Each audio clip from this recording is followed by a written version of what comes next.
दोस्तों, आपने कभी कोई शेयर खरीदा और तुरंत उसका प्राइस नीचे जाने लग गया।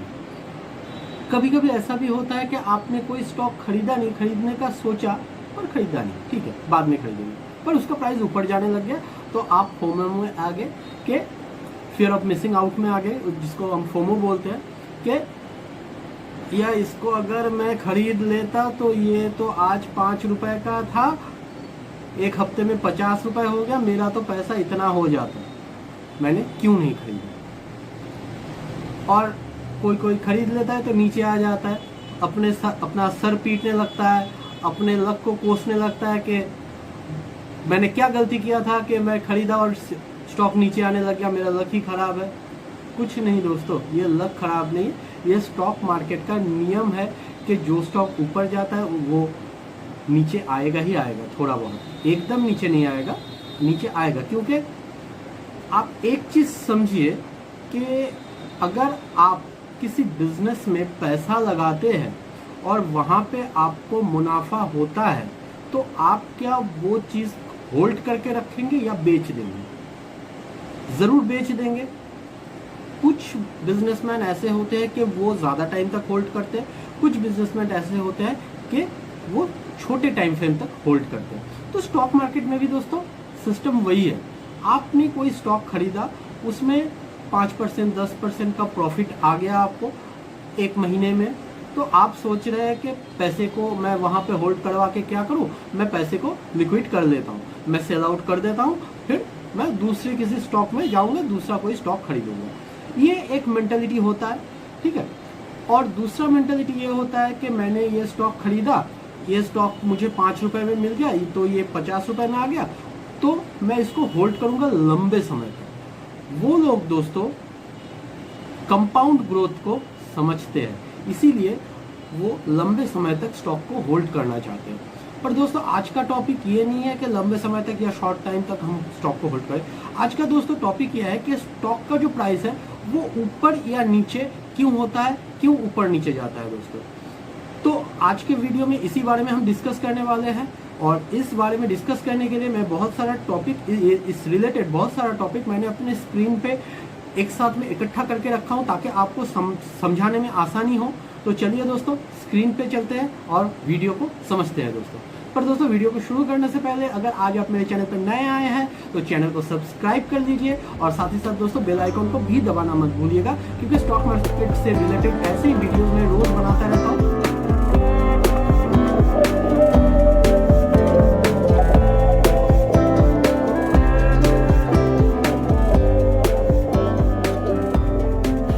तो दोस्तों हम आ गए हैं हमारे स्क्रीन पे, तो डिस्कस करने वाले हैं कि why share prices move up and down. Share का प्राइस या स्टॉक का प्राइस ऊपर नीचे क्यों होता है। प्राइस चार्ट में जो रेड कैंडल और ग्रीन कैंडल बनता है, ग्रीन कैंडल ऊपर जाता है मतलब कि स्टॉक बढ़ रहा है, और रेड कैंडल जो है वो स्टॉक का प्राइस घट रहा है, ये इंडिकेट करता है दोस्तों। तो बिगिनर्स जो है उनके लिए ये समझना बहुत ज़रूरी है कि ऊपर नीचे होता क्यों है। पहला जो पॉइंट है वो पहले हम देख लेते हैं। पहला पॉइंट जो है वो है कि बेसिक कॉन्सेप्ट। बेसिक कॉन्सेप्ट क्या है दोस्तों? बेसिक कॉन्सेप्ट यह है कि दोस्तों स्टॉक का प्राइस सप्लाई और डिमांड के ऊपर डिपेंड करता है। जो मैंने इस सीरीज़ के वीडियो में बताया था कि सप्लाई और डिमांड के ऊपर कैसे डिपेंड करता है। जैसे सोचिए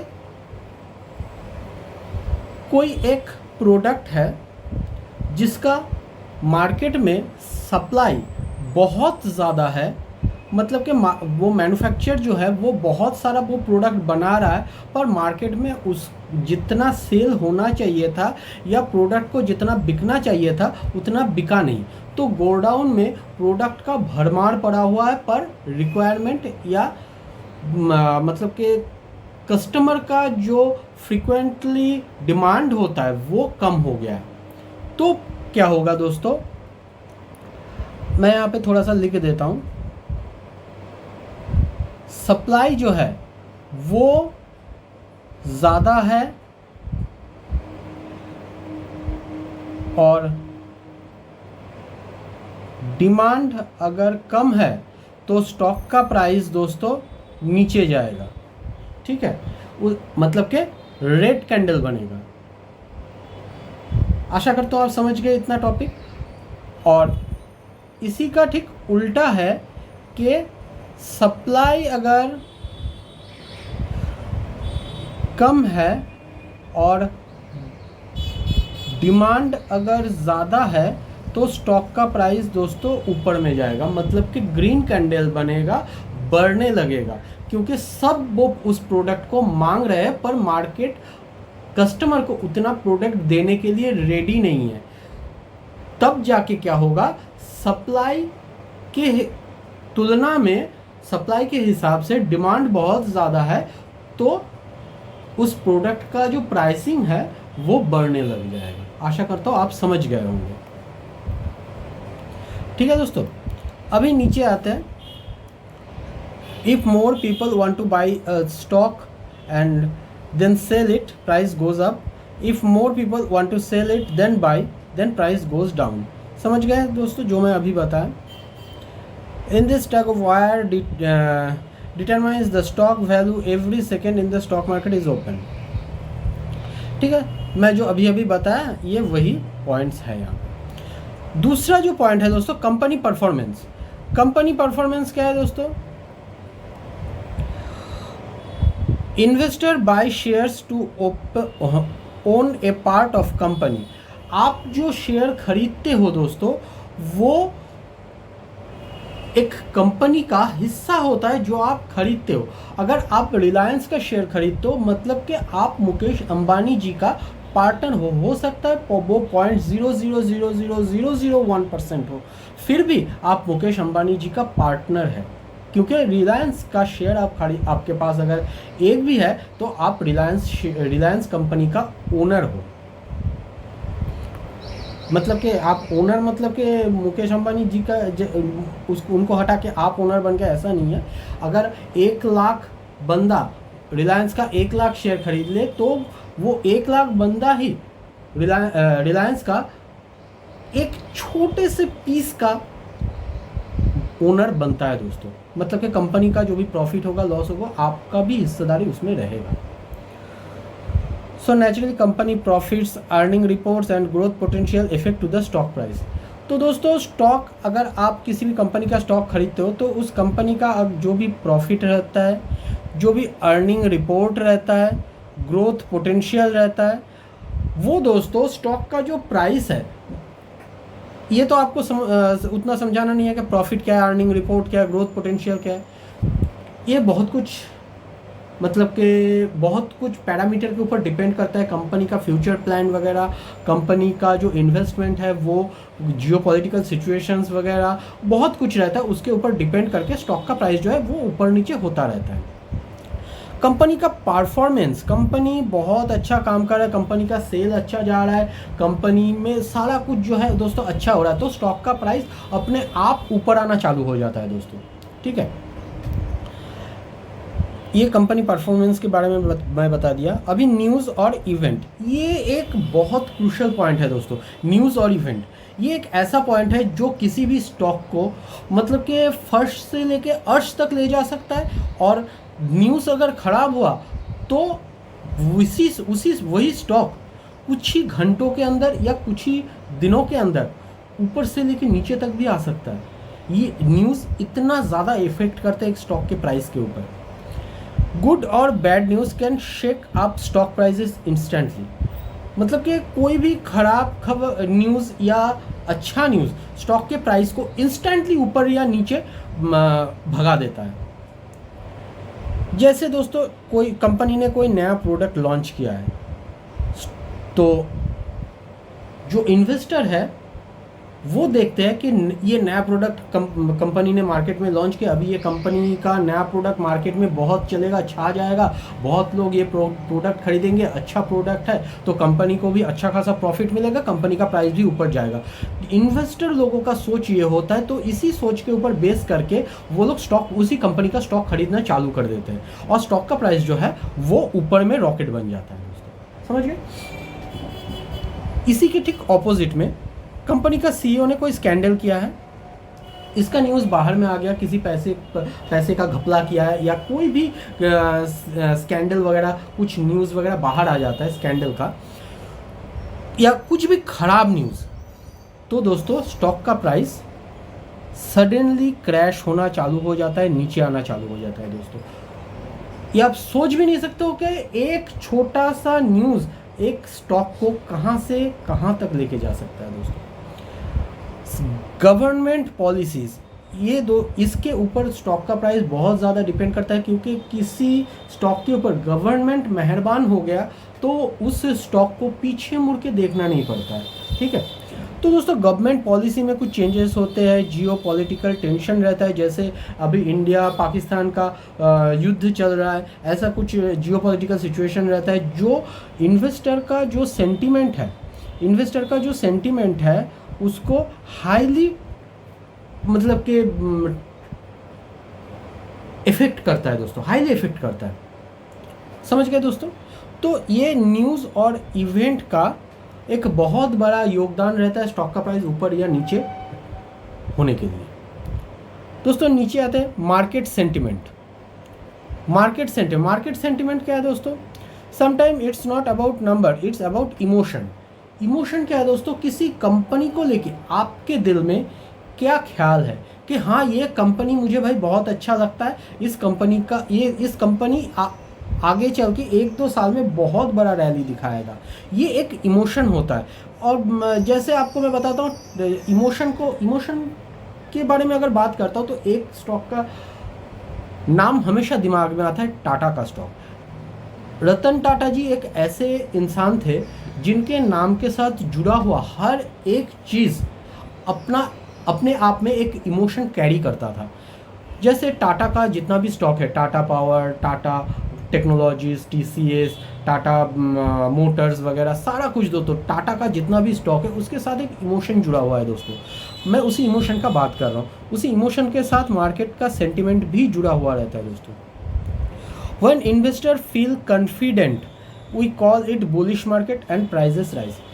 जैसे दोस्तों टाटा का स्टॉक के बारे में बताया, इस बारे में रतन टाटा जी का बात जहाँ पे आता है वहाँ पे एक कॉन्फिडेंस काम करता है कि हाँ दोस्तों टाटा का स्टॉक है तो ये हमें प्रॉफिट आज दिलाए या कल दिलाए या परसों दिलाए, प्रॉफिट तो हमको दिलाएगा ही दोस्तों। तो ये जो एक इमोशन वाला कॉन्फिडेंट होता है, ये दोस्तों मार्केट सेंटिमेंट में बहुत ज़्यादा काम करता है स्टॉक का प्राइस ऊपर में या नीचे लेने के लिए।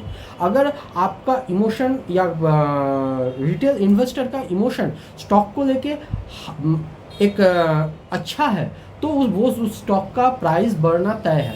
और किसी स्टॉक को लेके मतलब कि कोई न्यूज़ वगैरह सारा कुछ आता है तो उस स्टॉक को लेके रिटेल इन्वेस्टर का इमोशन ख़राब हो जाता है, मार्केट सेंटिमेंट ख़राब हो जाता है, उस स्टॉक का प्राइस दोस्तों नीचे आना चालू हो जाता है, ठीक है। When fear takes over, we enter a bearish phase and prices drop।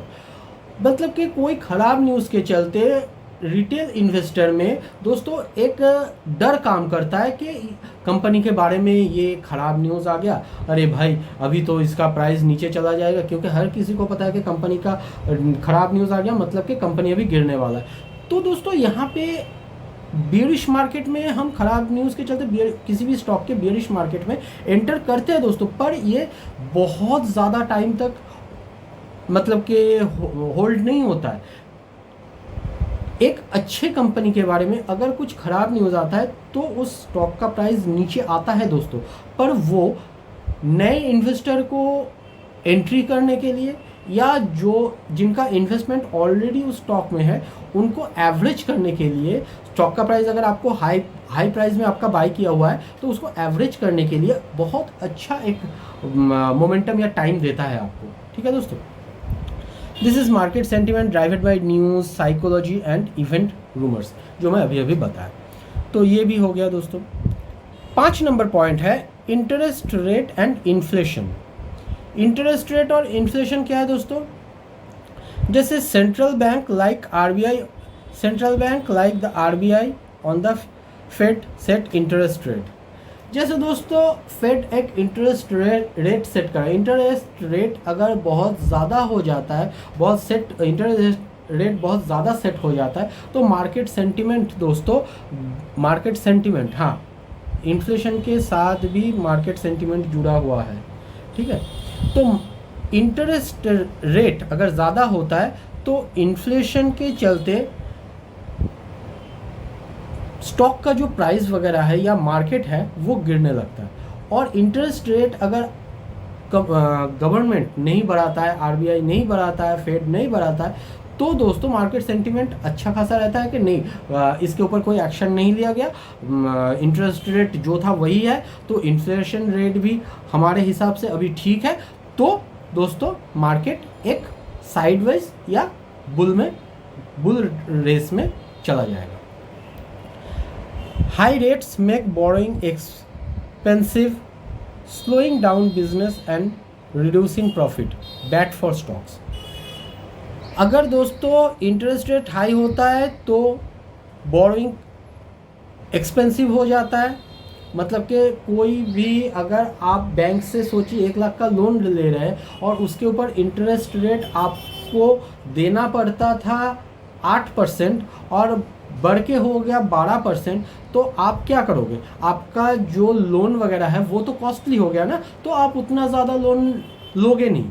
और अगर आपका लोन के ऊपर इंटरेस्ट रेट जो है वो कम हो गया, मतलब कि 8% था वही है, या 8% से बढ़ के थोड़ा सा बढ़ के 9%, तो भी ठीक है। तो आपका जो लोन लेने का जो एक मतलब कि इंटरेस्ट है, मतलब कि आपको, आप लोन लेके बिजनेस करेंगे, बिजनेस वगैरह करेंगे, इसका जो आपके मन में एक आशा है उसको आप रियल में करेंगे दोस्तों, नहीं तो आप वहाँ से थोड़ा सा पीछे आ जाएंगे, वही बात है।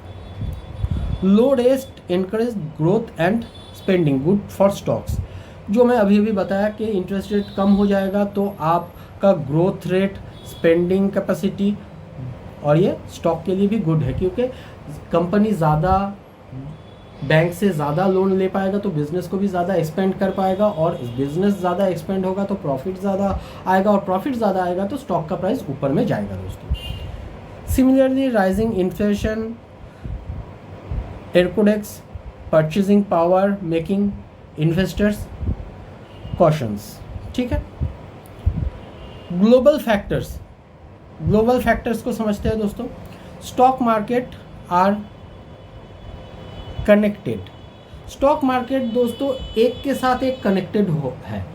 एक क्रैश इन द यूएस में अगर कोई क्रैश होता है दोस्तों, कोई वार चल रहा है मिडल ईस्ट में, और a slow down in China, मतलब कि ये हर एक अलग अलग कंट्री है दोस्तों, ठीक है।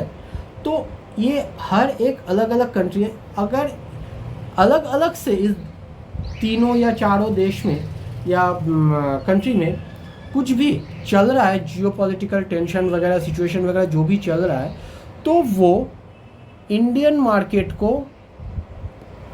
इम्पैक्ट कर सकता है दोस्तों, क्योंकि इंडिया का जो बड़े बड़े कंपनी है उनका बिजनेस सिर्फ इंडिया में नहीं है, उनका बिजनेस यूएस में भी है, मिडिल ईस्ट में भी है, और चाइना में भी है। तो दोस्तों यहाँ पे एक चीज़ समझना बहुत ज़रूरी है कि हम इन्वेस्ट कर रहे हैं इंडिया में, पर जिस कंपनी में इन्वेस्ट कर रहे हैं उनका बिजनेस ऑल ओवर वर्ल्ड में फैलाया हुआ है। तो अगर किसी भी देश में कुछ भी खराब होता है या अच्छा होता है तो उसका इम्पैक्ट सीधा सीधा इंडिया में हम लोग जिस स्टॉक में इन्वेस्ट करके रखे हुए हैं उसके ऊपर भी आ सकता है।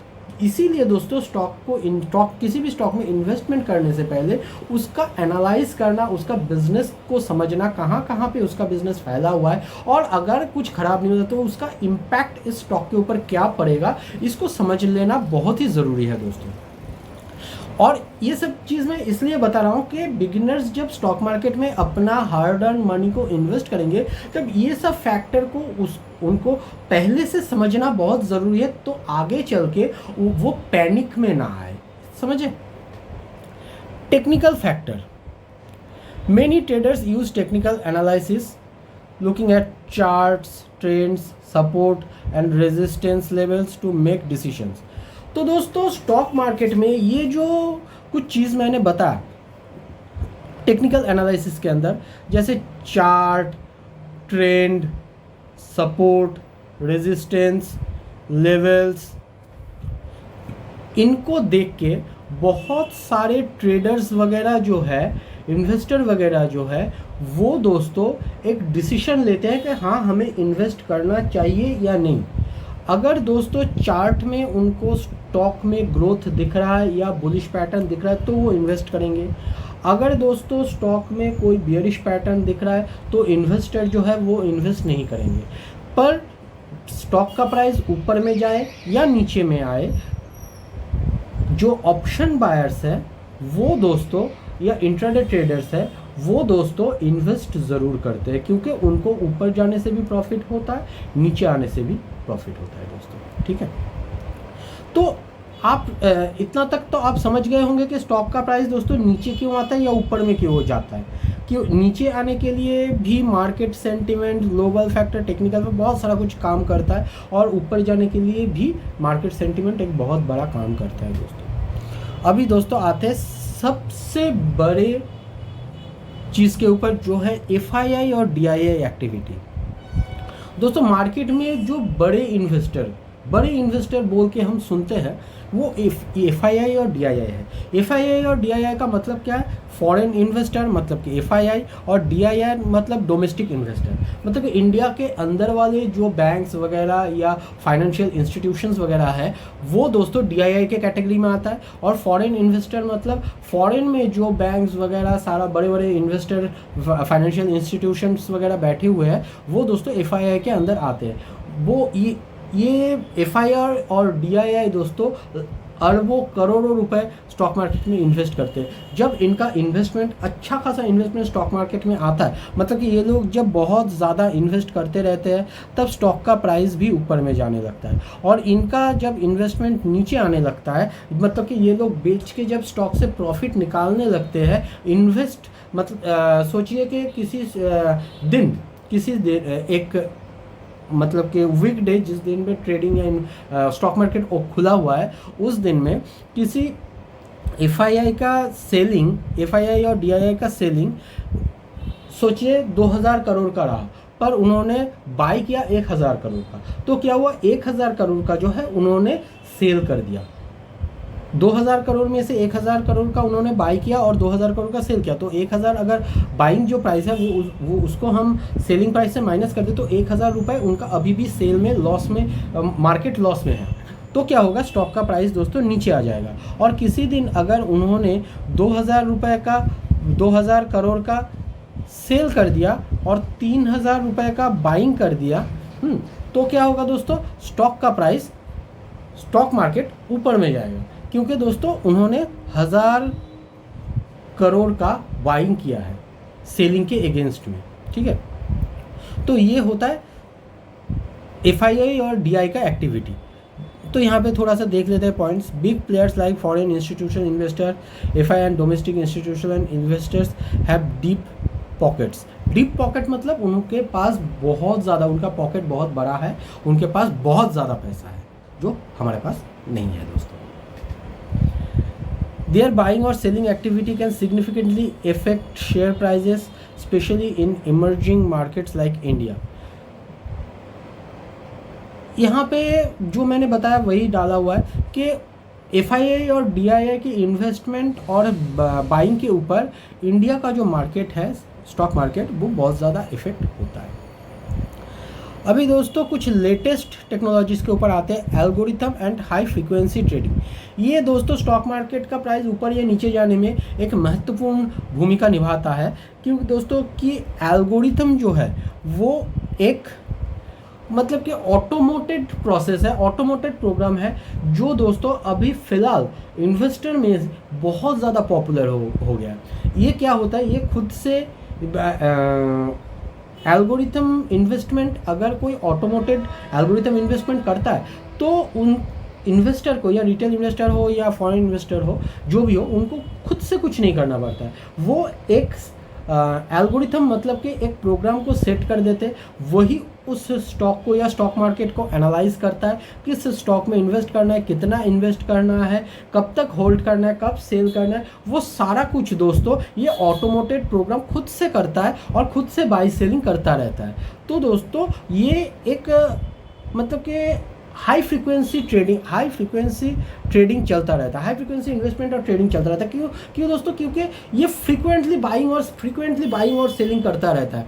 इसको लगा कि हाँ ये स्टॉक नीचे आने वाला है तो जितना भी होल्ड है बेच दो, और इसको लगा कि मार्केट ऊपर जाने वाला है तो जितना भी इसके पास जितना भी पैसा होता है, ये इसको प्रोग्रामिंग में जितना भी पैसे का बाइंग सेलिंग इसको डाला हुआ रहता है प्रोग्रामिंग में, ये बाइंग और सेलिंग करना चालू कर देता है। तो ये फ्रीक्वेंटली ऊपर नीचे होता रहता है, जैसे कि मिली सेकेंड में रैपिड प्राइस फ्लक्चुएशंस आपको दिखता है। रूमर्स एंड स्पेकुलेशन, दोस्तों ये जो मार्केट सेंटिमेंट है, आपका इमोशन है, इसके साथ दोस्तों खेलने के लिए रूमर्स और स्पेकुलेशन एक बहुत ज़्यादा एक इफ़ेक्ट करता है मार्केट में। आपके दिमाग में किसी स्टॉक को लेके अगर किसी न्यूज़ के चलते रूमर आ गया कि हाँ ये स्टॉक नीचे आ सकता है, तो वो चीज़ एक रिटेल इन्वेस्टर को स्टॉक को बेचने में मजबूर कर देता है दोस्तों। और बिग इन्वेस्टर जो है उनको स्टॉक हर वक्त बाई करना रहता है, वो भी लो प्राइस में। इसीलिए दोस्तों वो लोग क्या करते हैं, रूमर्स फैला के रिटेल इन्वेस्टर से स्टॉक बिकवा देते हैं और खुद से खरीद लेते हैं। आप एक चीज़ सोच के देखिए, कोई रिटेल इन्वेस्टर जो स्टॉक रूमर में आके सेल करता है, क्या वो स्टॉक मार्केट में पड़ा हुआ रहता है? कोई बाई नहीं करता। कौन बाई करता है? अगर कंपनी का स्टॉक नीचे आ रहा है और रूमर्स फैल गया कि ये कंपनी तो भाई ख़त्म हो गया, और उस रूमर के चलते किसी रिटेल इन्वेस्टर ने अपना सारा स्टॉक बेच दिया, तो ऐसा होता है क्या कि वो स्टॉक अगर उसका बिक गया तो कोई ना कोई तो वो स्टॉक खरीदा दोस्तों। तो इस बात को अगर आप समझते हैं तो आपको ये समझ आ जाएगा, क्योंकि इस वजह से भी स्टॉक का प्राइस दोस्तों ऊपर या नीचे होता है दोस्तों। Sometime prices move just because of rumours और स्पेकुलेशन। रूमर्स के चलते रिटेल इन्वेस्टर धड़ाम से स्टॉक बेचना चालू कर देते हैं, तो स्टॉक का प्राइस नीचे आ जाता है, जैसे रेड कैंडल बनना चालू हो जाता है।